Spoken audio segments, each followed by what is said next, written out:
So, Baruz, this morning we are reading from the Srimad Bhagavatam, Canto 2, Chapter 5, 40 and 41, which shares a purport, which means by constitution we have to do 2 verses today.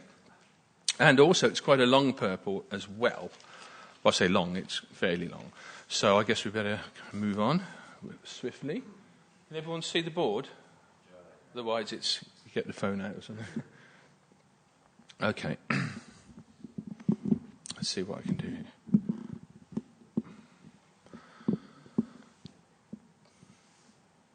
Okay, so we're going to do 40 first, and I'll try and keep to the meter. Great verse, isn't it? So I'll of course, I'll do the English. My dear son Narad, know from me that there are 7 lower planetary systems out of the total 14. The first planetary system, known as Atal, is situated on the waist. The second, Vital, is situated on the thighs, the third, Sutal, on the knees, the fourth, Talatal, on the shanks, the fifth, Mahatal, on the ankles, the 6th, Rasatal, on the upper portion of the feet, and the 7th, Patal, on the soles of the feet. Thus the Virat form of the Lord is full of all planetary systems. Right. Of course, purport by His Divine Grace, A.C. Bhaktivedanta Swami Prabhupada. Modern enterprises, the astronauts who travel in space, may take information from the Srimad Bhagavatam that in space there are 14 divisions of planetary systems. The situation is calculated from the earthly planetary system, which is called Burloka. Above Burloka is Bhavaloka, and the topmost planetary system is called Satyaloka. These are the upper 7 lokas, or planetary systems. And similarly, there are 7 lower planetary systems, known as Atal, Vital, Sutal, Talatal, Mahatal, Rasatal, and Patala lokas. All these planetary systems are scattered over the complete universe, which occupies an area of 2 billion times by 2 billion square miles. The modern astronauts can travel only a few thousand miles from the Earth, and therefore their attempt to travel in the sky is sometimes like child's play on the shore of the expansive ocean. The Moon is situated in the 3rd status of the upper planetary system. And the 5th canto of the Srimad Bhagavatam, we should be able to know the distant situation of the various planets scattered over the vast material sky. There are innumerable universes beyond the one we're put, and all these material universes cover only an insignificant portion of the spiritual sky, which is described above as Sanatan Brahmalok. The Supreme Lord is very kindly invites intelligent human beings to return home, back to Godhead, in the following verse of the Bhagavad Gita 8:16. Abrahma bhuvanaloka puna avitanojuna mamupetyatu kuteya puna janma navijate. Thank you for the support there. Beginning from Satyaloka, the topmost planet of the universe, situated just below the eternal Brahmaloka, as described above, all the planets are material. And one's situation in any of the many material planets is still subject to the laws of material nature, namely birth, death, old age, and disease. But one can get complete liberation from all the above-mentioned material pangs when one enters into the eternal Brahmaloka Sanatan atmosphere, the kingdom of God. Therefore, liberation, as contemplated by the speculative philosophers and the mystics, is possible only when one becomes a devotee of the Lord. Anyone who is not a devotee cannot enter into the kingdom of God. Only by attainment of a service attitude in the transcendental position can one enter into the kingdom of Godhead. Therefore, the speculative philosophers, as well as the mystics, must first of all be attracted to the devotional cult before they can factually attain liberation. The verse again. My dear Sud Narad, know from me there are 7 lower planetary systems out of the total 14. The first planetary system, known as Atal, is situated on the waist. The second, Vital, is situated on the thighs. the third sutal on the knees, the fourth talatal on the shanks, the fifth mahatal on the ankles, the sixth rasatal on the upper portion of the feet, and the seventh patal on the soles of the feet. Thus, Virat form of the Lord is full of all planetary systems. Om Jnanam Tirivandasya Janangjala Shalakaya Chakshuhum Militam Yena Tasmai Shri Gurave Namaha Shri Chaitanya Manobhistam Sapitam Yena Bhutale Swayam Rupa Garamayam Dadati Svapadantikam He Krishna Karuna Sindhu Dinabandhu Jagatpate Gopisha Gopi Kanta Radha Kanta Namostate Tatsakanchana Goangi Vadevandavanishvari Vishabhanu State Devi Panamami Aripiye Banta Kalpatrubascha Kipusimvadevacha Patitanan Pabanviyo Vaishnavyo Namo Namaha Nama Om Vishnupadaya Krishna Pasai Bhutale Shrimati Bhaktivedanta Swami Chinamine Namaste Sarasvati Devi Gaudavani Prachadine Nivasesha Shunyavadi Pashachade Satadine Shri Krishna Chaitanya Prabhu Nityananda Shri Advaita Gadadha Sivasari Gaura Bhakta Vrinda Hare Krishna Krishna Krishna Hare Hare Hare Rama Rama Rama Hare Hare. It's a kind of verse and purport you either love or you dread. So I'm quite interested. Those who know me quite well will know that I'm quite interested in these type of subjects regarding the universe and the Vedic cosmology and so forth. So I'll do my best in this process this morning. Just summarising the purport, really. Obviously here, as explained in previous verses earlier in the chapter, comparing the ankles, the shanks, the upper thigh bones, and so forth, with different planetary levels in the universe, the lower ones in this case, it's described as imaginary. In other words, it's not literal. It's just to help us understand the potency, the universal form, the Virat Sarup form of the Lord. But it's not a literal take. It's just so we can understand by using what we can see, I suppose, for the best part, or at least using what's in the universe to help understand the power and potency of the Lord himself. Nevertheless, there's obviously in the verse and purport here, Prabhupada of course talks about the Vedic universe and how it's quite different, very different actually, from, I guess, what I suppose NASA and various astronauts would tell us, at least in terms of the size and so forth, and that's something we will get into. But moreover, there's the lower planetary systems, the Bilgasvarga, the subterranean heavenly planets, as described in the 5th canto of the Bhagavatam. There you go. So we're going to learn a little bit about what to expect if you go to those planetary systems. So we're going to go into that. Of course, what's interesting is that we have to understand, very, very important to understand, I think, is the 5th canto in particular is gives a list of all these planetary systems, the 14 of them, and how far they are from each other in terms of yojanas and so forth.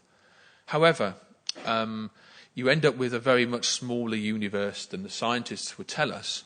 But let's explore that a little bit. The idea of going from one, whether you're going up or whether you're going down in the universe, across these 14 planetary systems or 14 planetary divisions, can be understood almost like different levels of consciousness rather than travelling through physical space as modern astronauts would conceive.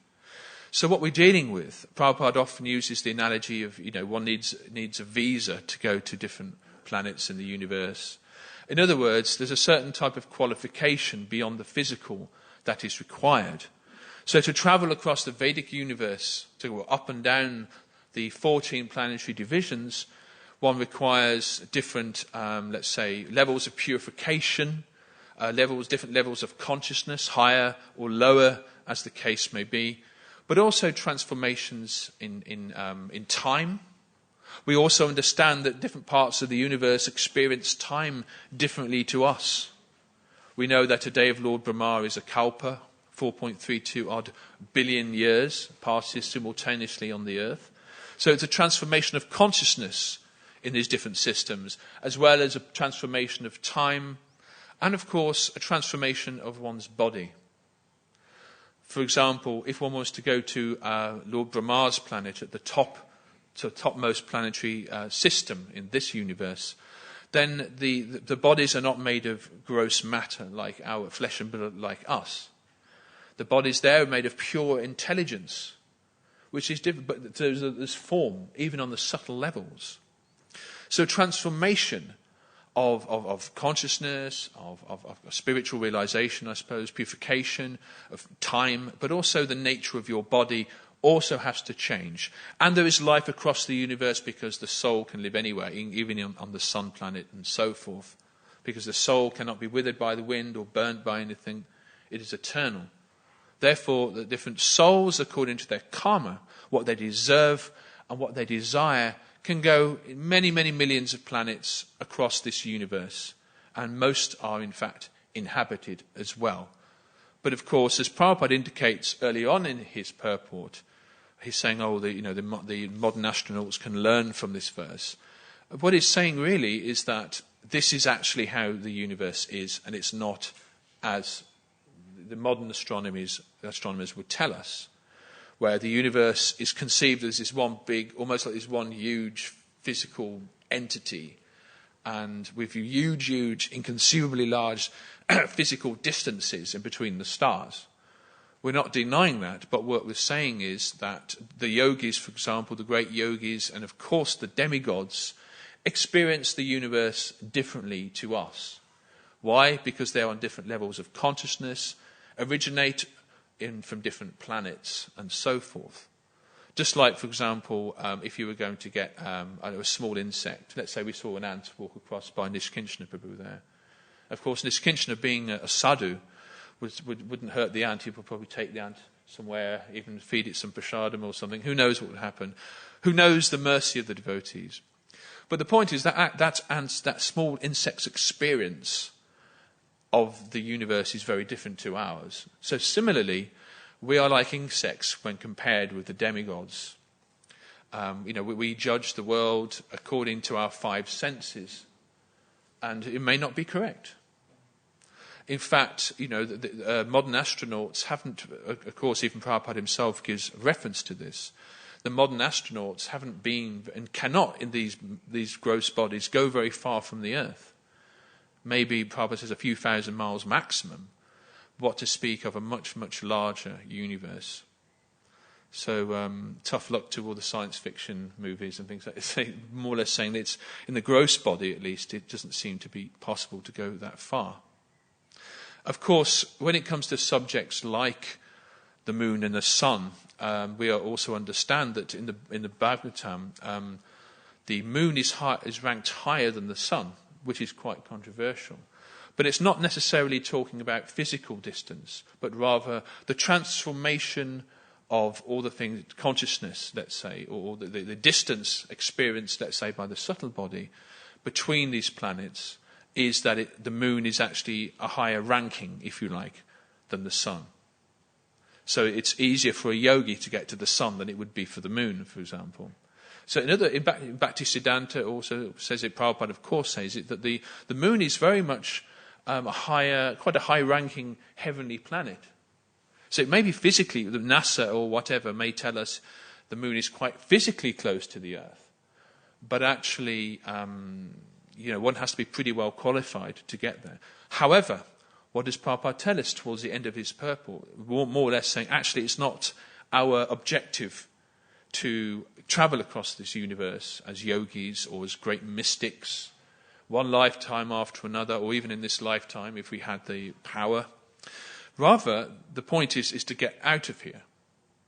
Prabhupada actually also writes in the purport, we are placed in this one. We are placed. We were somewhere before. We've been placed according to, I guess, our conditioning. This prison house called the universe. Well, out of many other universes. So we're placed here, but we don't belong here.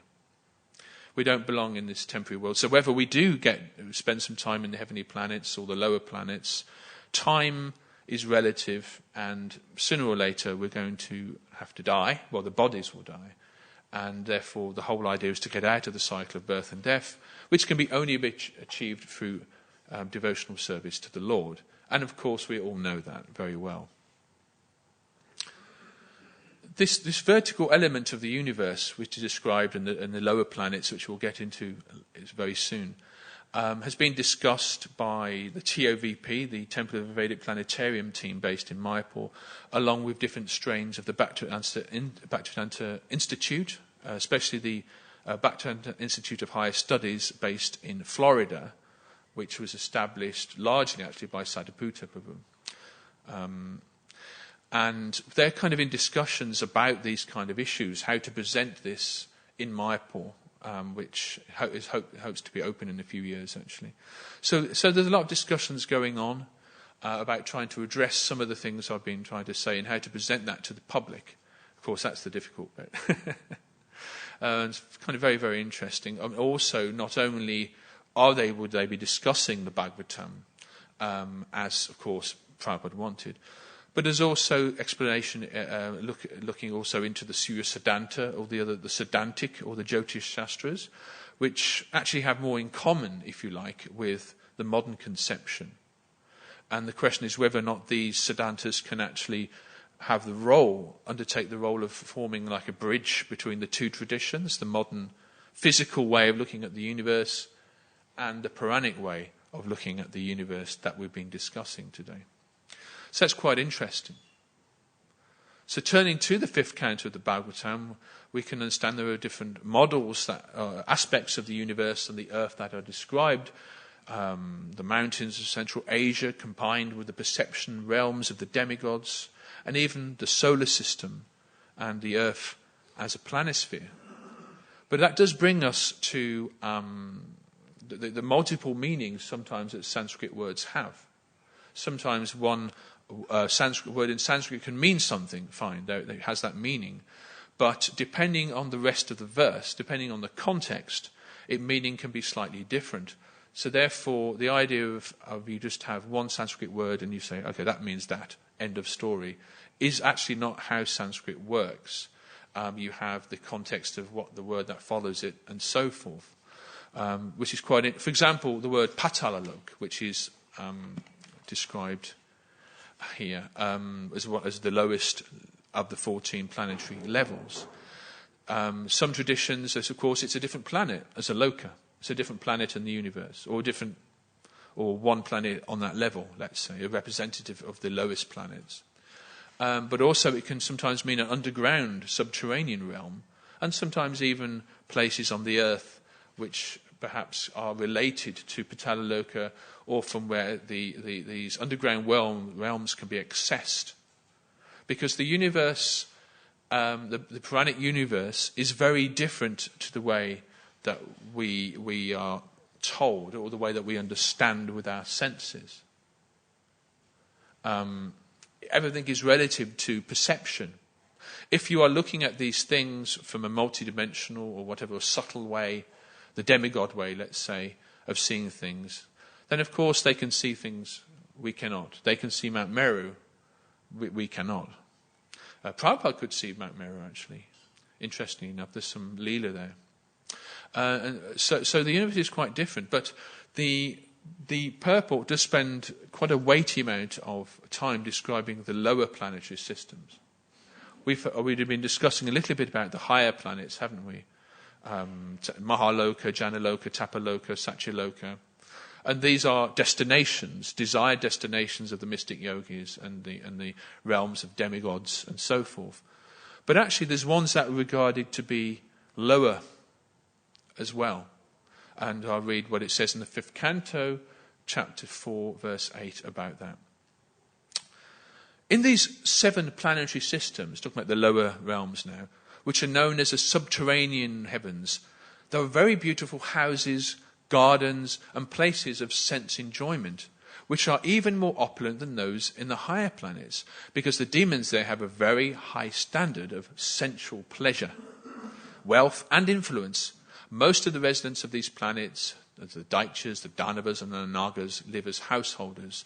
Their wives, children, friends, and society are all fully engaged in illusionary material happiness The sense enjoyment of the demigods is sometimes disturbed, but the residents of these planets enjoy life without disturbances. Thus they are understood to be very attached to illusionary happiness.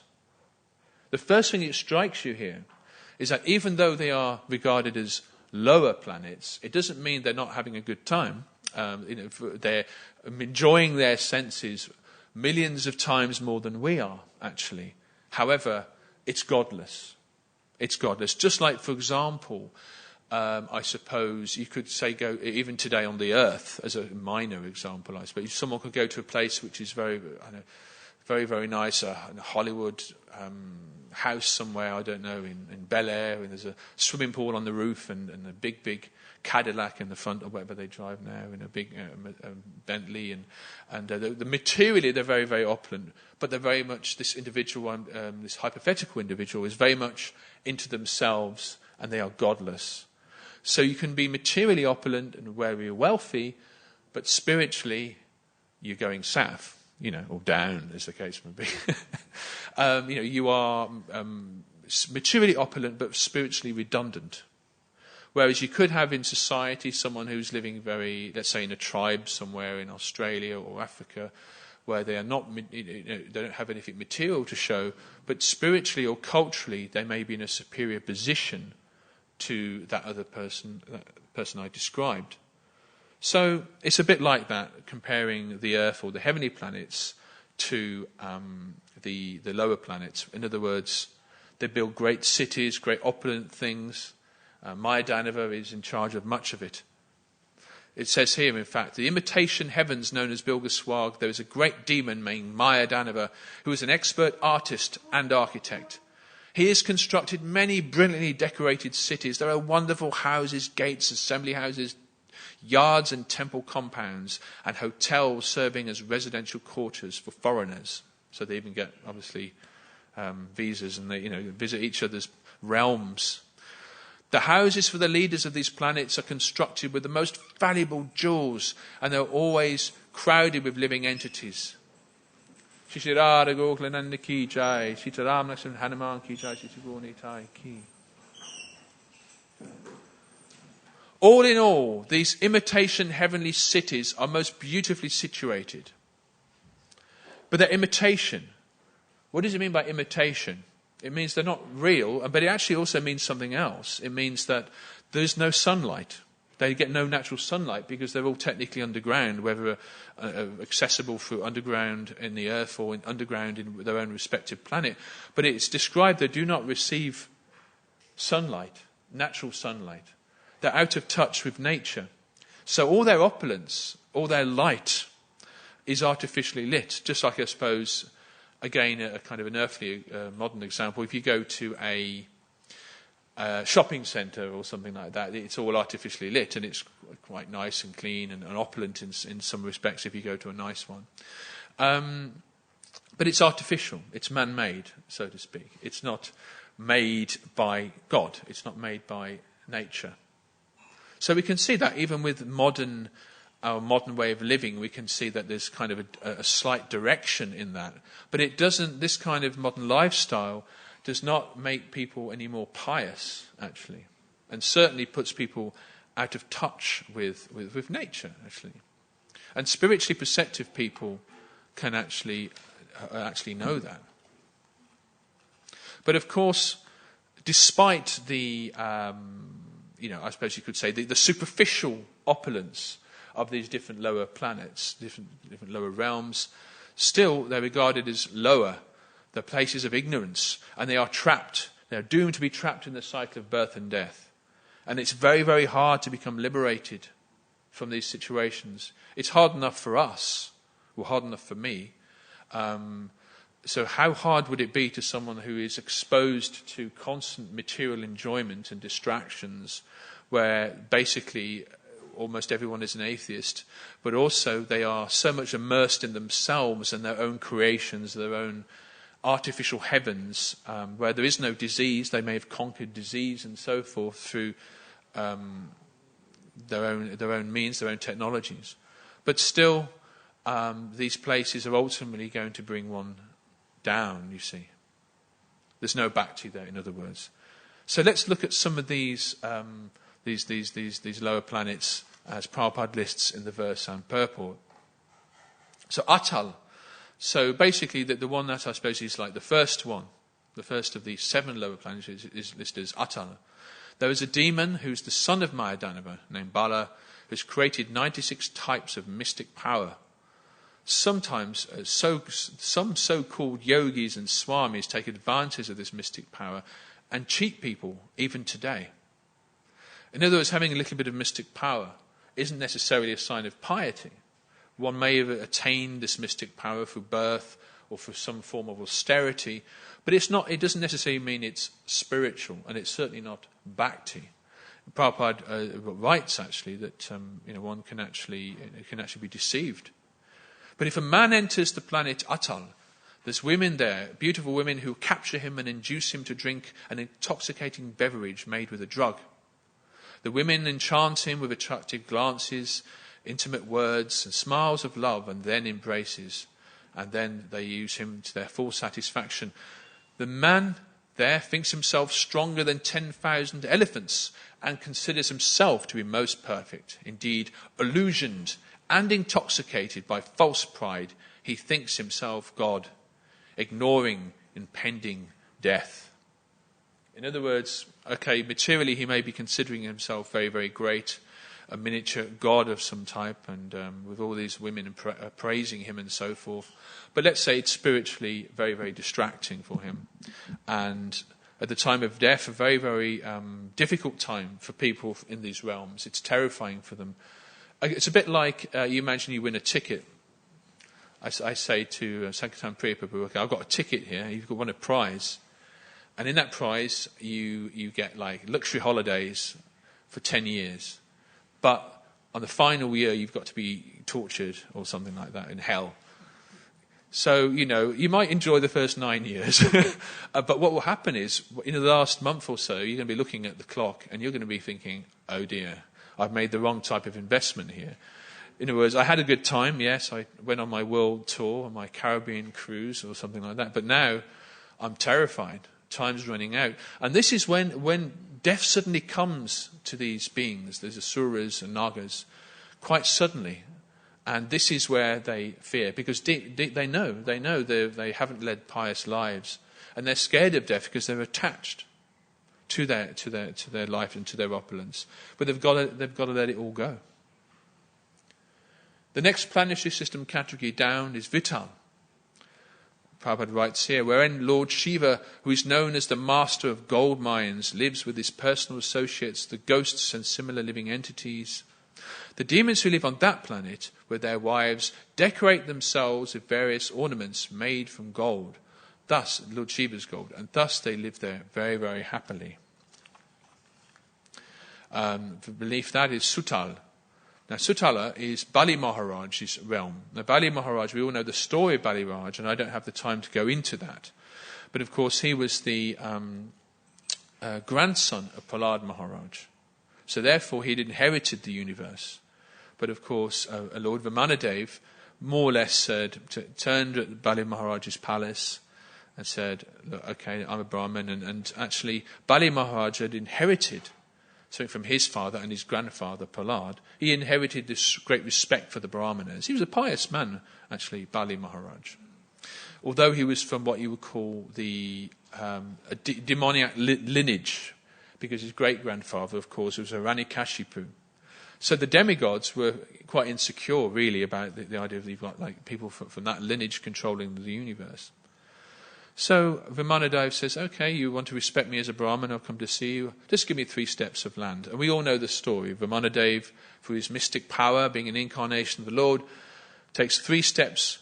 And of course, his 3rd step, he even penetrates the universe. So therefore, Bali Maharaj has to give Vamanadev the entire universe. However, due to Bali Maharaj's piety, he actually was sent to the lower realms, because with, of course, his family and so forth, to live quite opulently in Sutala.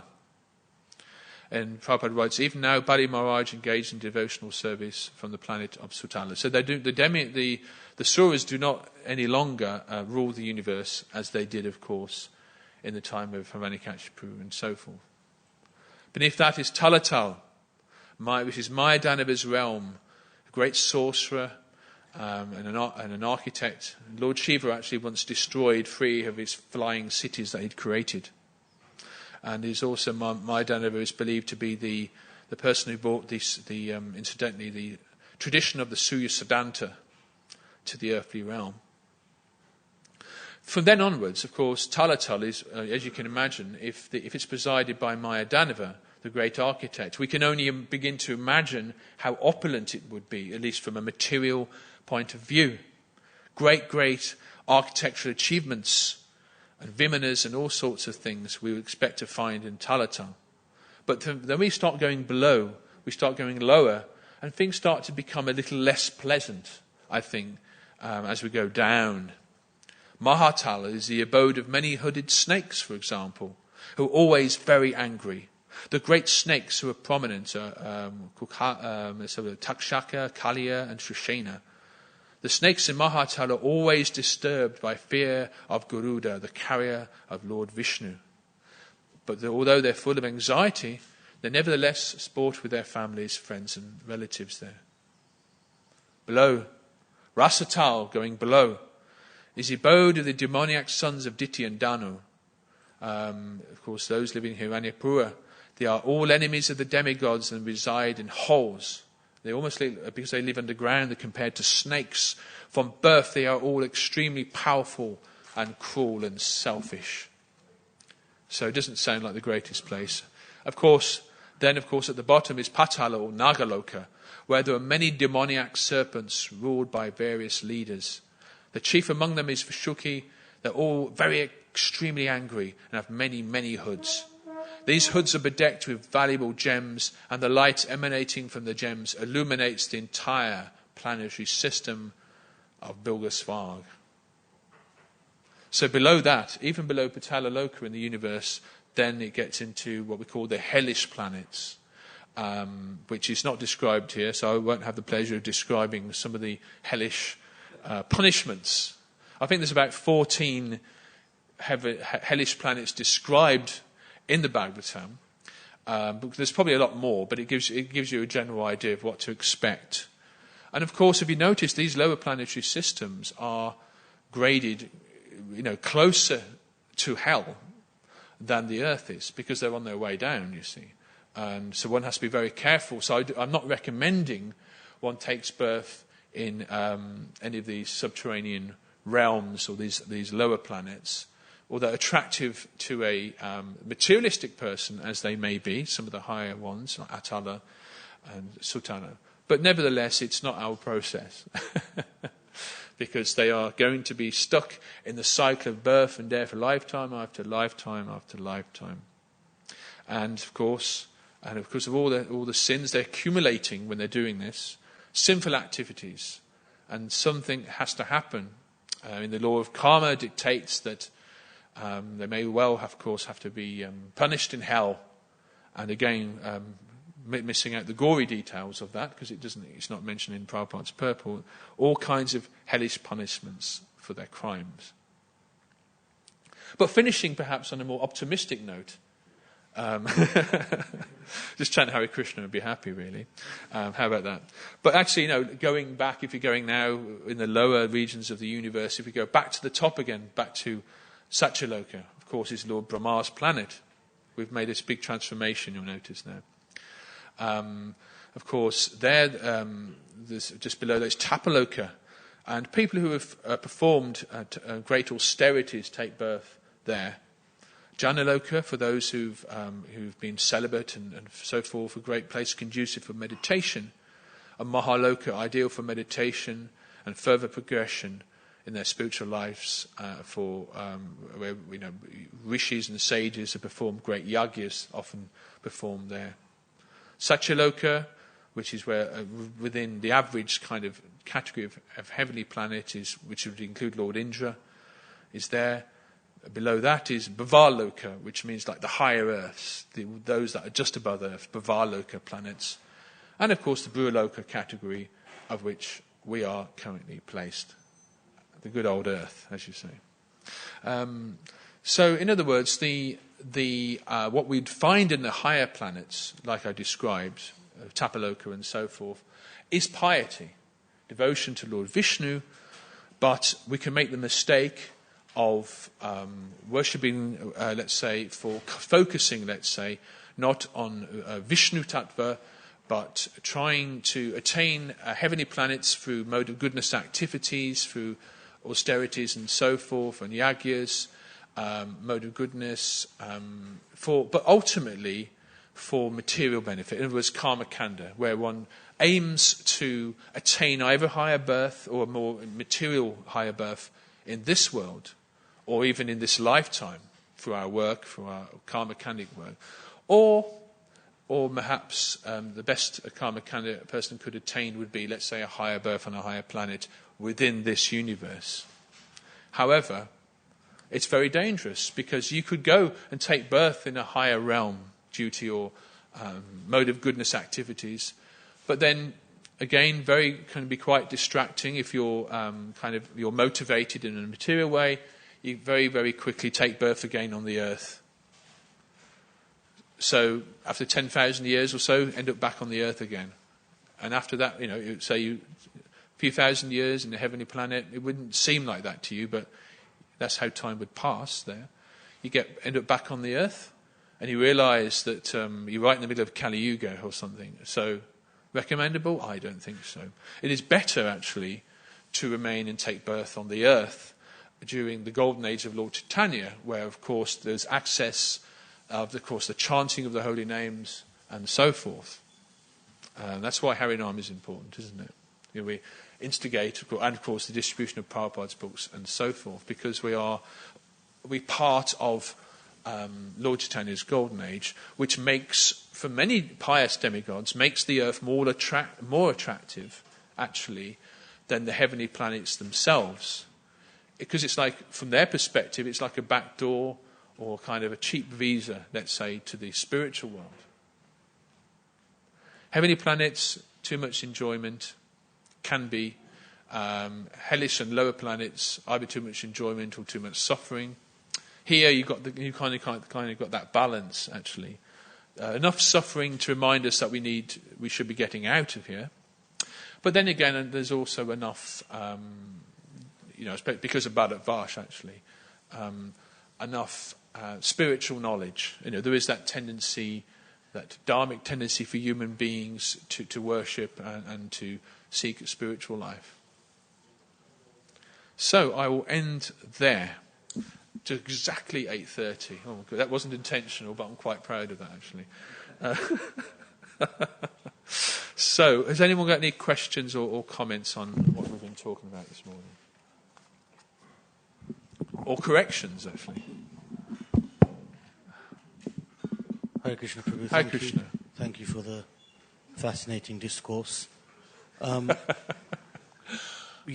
With the subterranean heavenly planets,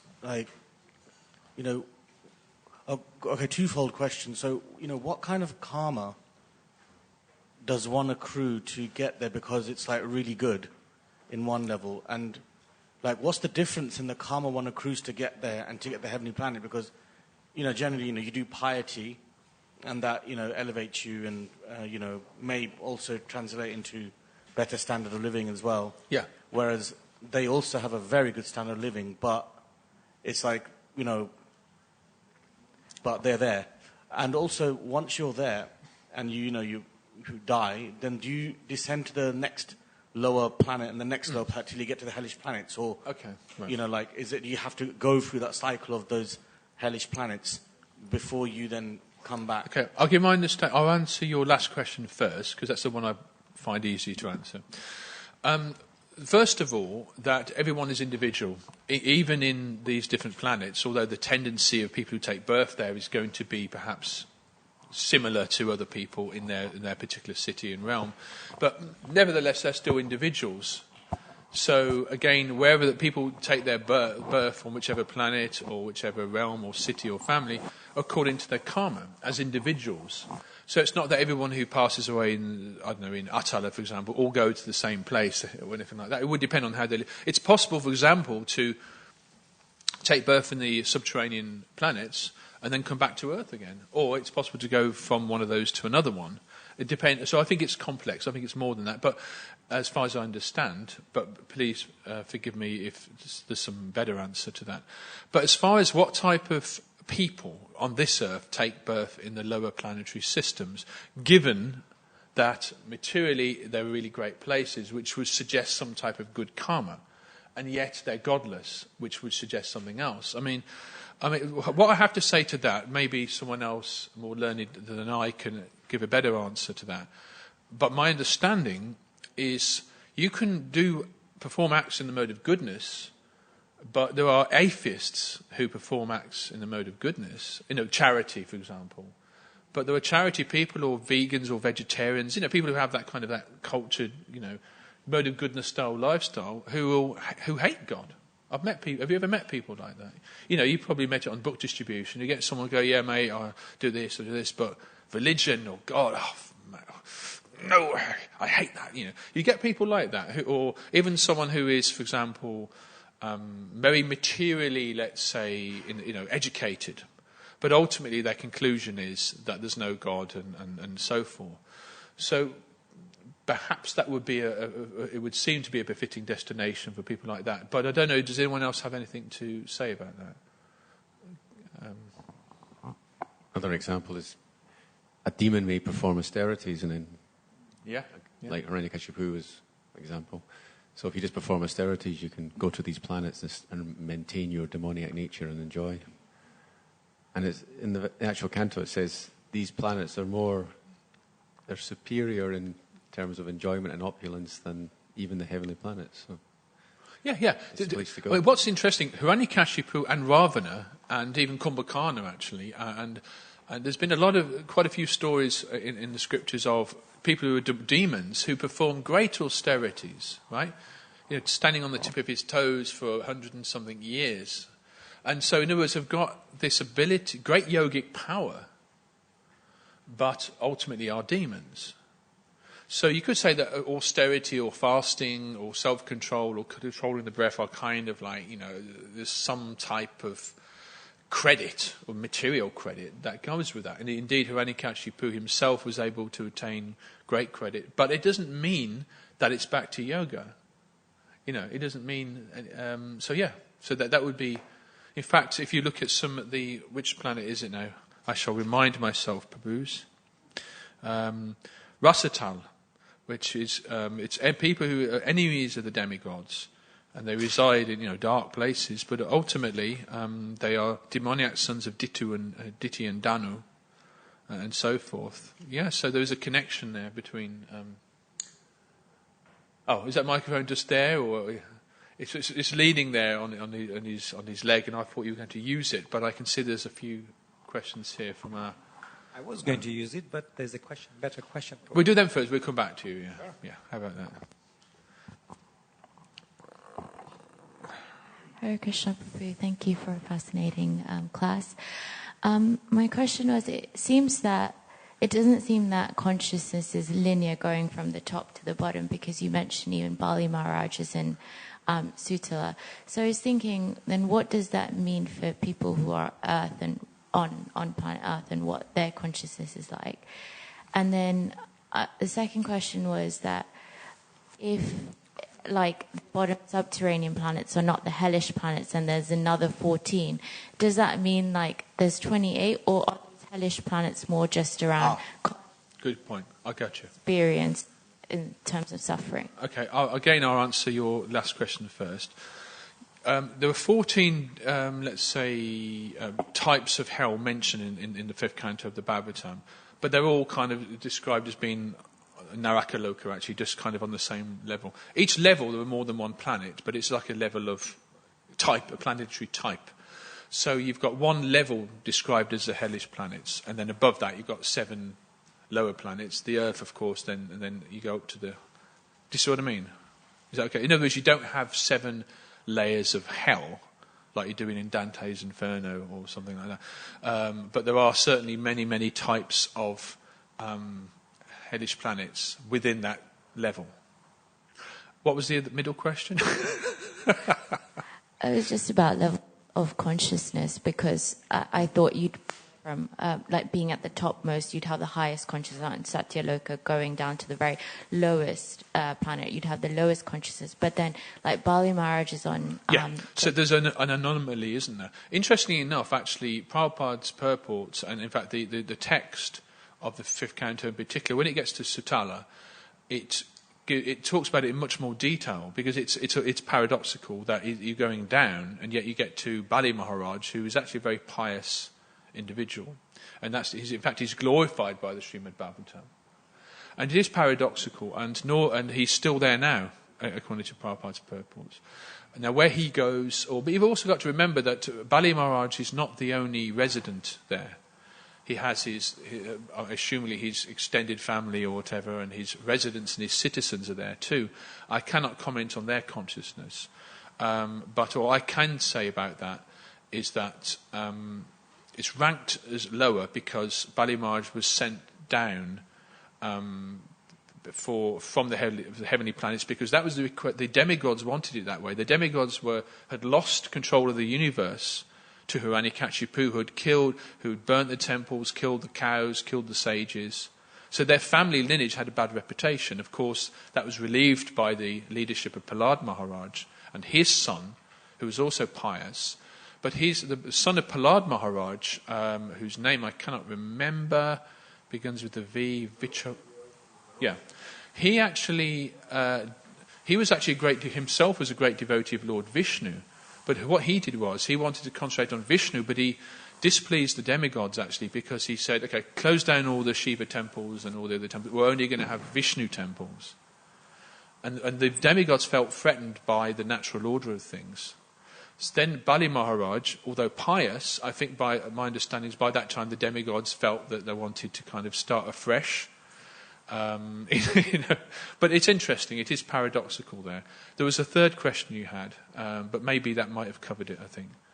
There's someone at the back, and then we'll have Sankaran Priya, and there's a Prabhu there as well. Hare Krishna, thank you so much for a very nice class. And this analogy with visa is very significant, because we also need visa here, and also needs to be qualified materially and subtly and grossly, but to say to go to other higher planets. But I'm just thinking, because our journey is related to our consciousness. So I'm seeing that devotees who are in older body, they are concerned about what if they are leave their body out of consciousness, without unconscious, because of some material disease. So what happened then? Where jiva goes if left the body in unconscious state? So you're talking about someone who's in a coma, for example, or something like that? Something like that. That's an interesting question. So what happens if you're in a coma? There were stories of people true stories, people who've been in coma for a long time, and then they will recollect and they would have knowledge of some of the conversations that their family had had in the hospital room and things like that. So they would be in a subtle body of some type. I guess there are, interestingly, very paradoxically, we're talking about paradox, that there are also the realm of ghosts as well, which are described as being kind of in the upper atmosphere of the earth, which is interesting, but nevertheless inauspicious to be. People who are kind of not in one body or another would be basically in the ghost realm. Obviously, one can be a great yogi in a subtle body, but if you don't have those who are in kind of lost souls, so to speak, would be in a subtle body. I hope that helps in some way. So, do you want to move on over here now? Yeah.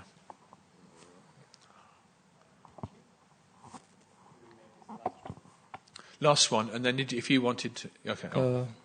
Okay, last one, Prabhu. So I had a point I wanted to actually say. It was about when you were talking about the demigods and how they made sacrifices and then they become stronger and they kind of start feeling like they are really strong and like they are God.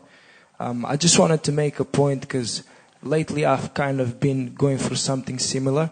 So due to making quite a lot of sacrifices and a lot of stuff I've been doing, I kind of start feeling like I was becoming very powerful because of, the things I was doing. walking all the way from Watford here every morning, sleeping 2 hours a day, and all these sacrifices to build faith. And then I kind of start, using whatever it is that I was feeling or getting. Don't know if it's some type of faith of becoming fearless or whatever it is. And I was actually, doing the wrong thing. I was chanting too loud here. Was really, bad for a lot of people here, and a lot of stuff I did. I also wanted to apologize for that because it wasn't something good. But that's the point that came to my mind when you said that. Sometimes it's really, because we see the world through our eyes, sometimes we kind of see things and we think that we are the main character of our own lives. And that's an interesting point, and it's relevant. It's relevant for the class, and it's also relevant, I think, I think what it is that Mayavadis, for example, the last trap of spiritual life is, we can perform austerity, we can give in charity, but unless we have bhakti, true bhakti and humility actually are combined. Unless we have bhakti and humility, we're going to be thinking we're a type of God, ultimately, God-like status, where you may be able to walk 1,000 miles or conquer Everest or even go to the moon or something like that, or go to another planet as a yogi. But ultimately, if you haven't conquered the ego, this universe is actually, the ego is a massive layer in this universe. The biggest layer that keeps us in this universe is the false ego. And and the problem with the Mayavad philosophy is that it appeals to, or rewards, if you like, caters for those that ultimately want to merge into God's existence, which means ultimately you have not surrendered your ego. So walking from Watford, or walking is good, it's healthy, chanting, whatever. But like you said, it's a long process, and we've all got our egos, and we've had thousands of years of conditioning. So even when we begin our spiritual life, sometimes we carry certain things with us from previous lives or our earlier life. And what I understand is that spiritual life, devotional service, absolutely has to be thinking ourselves lower than the straw in the street, more tolerant than a tree, devoid of all sense of false prestige, and we're ready to offer all respects to others. And if we don't have that, of course that's Lord Titania though, if we don't have that, then we could be like a miniature Hiranyakashipu, where we can perform austerities and fast, but what's the point of it? Our philosophy is based on the idea of engaging our senses in devotional service, not negating our senses and saying they're not there and living in a cave or something like that. It's certainly not practical for the Kali Yuga. So I'd encourage you to, it's great for you, just continue chanting in a nice way, in the mood of devotional service, and that's fine. And it's good to walk as well. It's good, I hope that helps. Yeah, it's fine, it's good. I think we're all more or less on the same page. We all have that same thing. But the ego is actually very difficult. And the more we confront the ego, the bigger we realize it is. And we realize ultimately we want to be God, ultimately. And certainly in the subterranean planets, they are completely immersed. They really do, they really think they're top of the tree. And they look down on us. They think, look at us, we're great at everything. Yeah. Okay, I think we'll end there. And I think we've had enough questions and answers. Thank you for listening. Hare Krishna. Antaraj Srimad Bhagavatam Ki Jai.